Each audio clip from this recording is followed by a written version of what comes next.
Most people would say that Resident Evil 4 was the first game to break away from the survival horror genre and to focus more on the action. But for me, this all started off with Resident Evil 3. And I have no one else to blame for this but myself. At the start of the game, you're faced with a choice, easy or hard, and because it was my first playthrough, I chose the easier option, which in hindsight was a big mistake, because I cut out the first rule of survival horror, which is scarce resources. Playing on easy, you start with a machine gun and get a trunk completely filled with as much ammo and weapons as you need, which really destroys the tone for the rest of the game, because you no longer have to evade the enemies when you're low on ammo, because you never get low on ammo. Let me just make one thing clear before we continue. Resident Evil 3 is a survival horror game, and it's a zombie game. And that's what all the early Resident Evil games are.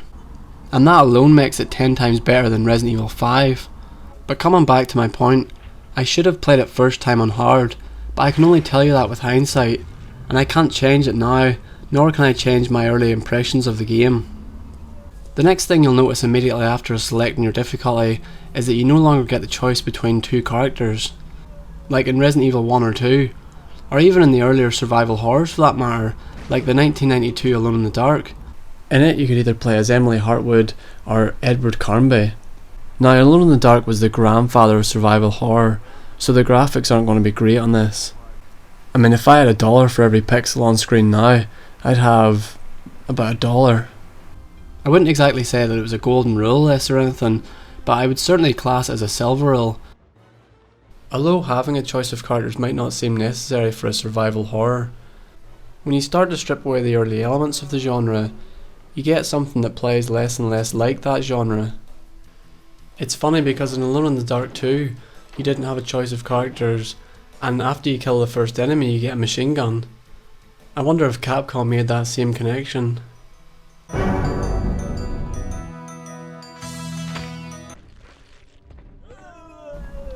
During the game you do get to play as Carlos in some small parts, and I must say he's a real ladies man, but for the most part you mainly play as Jill. One thing I will say about playing as Jill is she makes the kind of noises that makes you want to turn your TV down if your mum and dad's in the other room.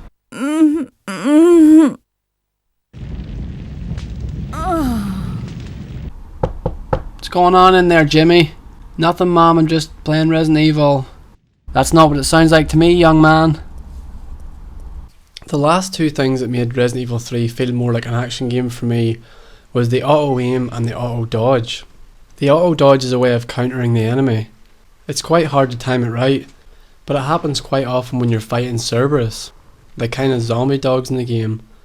The first time I played the game I thought it was really cool, kinda like dodging for dummies, or for people who weren't good at dodging the enemies themselves. But with hindsight, looking back on it, it does seem like something that should be in an action game rather than a survival horror. When the game automatically dodges for you, you lose the tension that's built up when you just escape the clutches of a zombie's arm. And the same could be said for auto aim. As you can see, straight after I auto dodge the Cerberus, my character immediately spins round and locks onto the dog. And this also just takes away from the tension of having to manually turn around and makes you feel a lot less vulnerable. With all that being said though, Resident Evil 3 does stick to most of the golden rules that I set in the Resident Evil 2 video. There's still no control over how successful your attack will be, unless of course you're using the enhanced handgun ammo, because Jill seems to turn into a bit of a beast whenever you use that. Just watch her in this Nemesis fight, I didn't actually get hit once.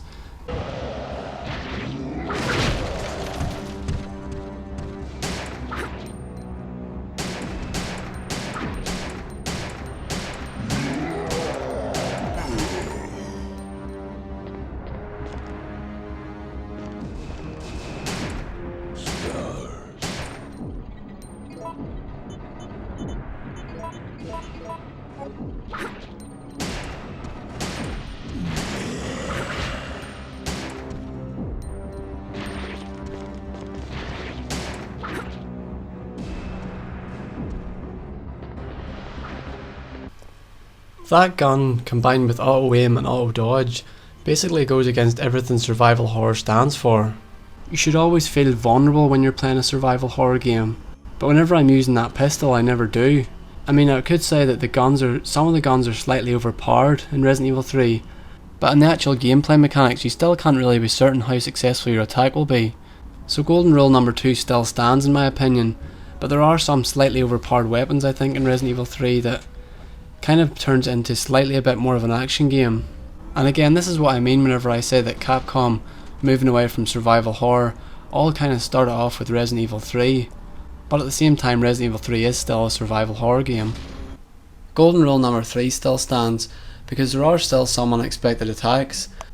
I mean, I really just didn't expect any of these zombies to be straight outside the elevator the second the doors opened, so I ran straight into them. And this brings me on to the next golden rule, which is puzzle solving. And the puzzles are actually still pretty hard in Resident Evil 3. I think by this stage Capcom knew that in Resident Evil 2 if you were stuck for a code you could just go on the internet. So they kind of tried to take this out of Resident Evil 3. Sometimes safes will have up to 3 different codes, and it doesn't really change on your playthrough, it changes every time you die. Even the places where the ammo and stuff will spawn or the health will spawn will change, so you can't just go and look up a guide for where to find all this stuff. You really just have to work it out for yourself. And a lot of the puzzles aren't even code based anymore. Like this one here is all to do with these levers and trying to get the pressure right and trying to get the 2 gauges to match.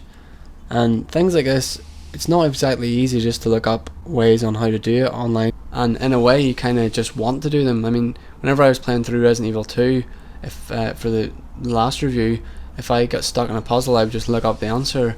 But when it came to Resident Evil 3, you know, most of the puzzles actually just worked out on my own because they were actually quite challenging and quite fun.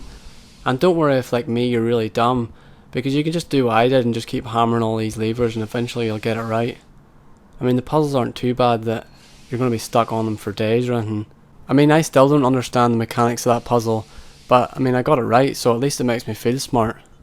And that's what these puzzles are designed to do. Hard puzzles are really a cornerstone for survival horror games, so it's really important that Resident Evil 3 does have them, and it does have them in quite a large abundance. Survival horror is really the thinking man's horror game. You have to try and outsmart the enemy, unlike action games where you can just hold down the fire button. One thing Resident Evil 3 really has going for it is the locations you get into. You get to go to a hospital, a graveyard, back to visit the police station, and really get to explore a lot of the city, which you didn't get to do in Resident Evil 2. The game puts you on the other side of the fence. Literally, you get to explore parts from Resident Evil 2 you only got to see. I remember whenever I first played Resident Evil 2, I always wanted to see what was on the other side of this gate, but of course it was just there for show.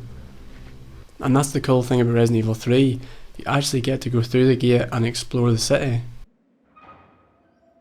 Of course, just like in Resident Evil 2, there's way too much in this game for me to put into one video. In the next video I'll be talking about Resident Evil 4 and how it really changed the genre. Make sure you subscribe so you don't miss the next video, and you can also follow me on Twitter where I'll keep you updated on anything my cat does. Or alternatively, you can just go to my channel and keep refreshing the page over and over again until a new video comes up. I'm going to end this video with the hidden song that was recently discovered in Resident Evil 3 in this music box. It's actually really low, so you might have to turn your speakers up a little.